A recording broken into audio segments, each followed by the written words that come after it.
করে মারে, নবীদের ঘরে গাল পাড়ে। একটা দুটো নবী নয়, 3000 নবীকে জানে মেরে ফেলল।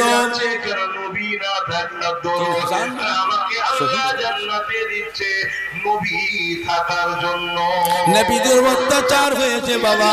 আল্লাহ নবীরা উম্মতের জন্য আল্লাহ দরবারে বদদুয়া করেছে, ও রব্বুল আলামিন আল্লাহ, এরা ভালো হবে না, এরা হেদায়েত হবে না, এরা আমার কথা নেবে না, এরা আপনাকে মানবে না, আপনি এদের উপরে গজব দিয়ে শেষ করে দেন।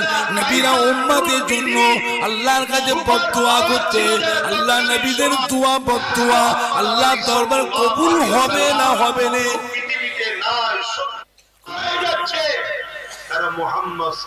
এই মানুষকে মেরে ফেলবার জন্য আল্লাহ পাক আসমান থেকে পানি পরিবর্তে আগুন বর্ষেছেন। এই মানুষকে মেরে ফেলবার জন্য আল্লাহ পাক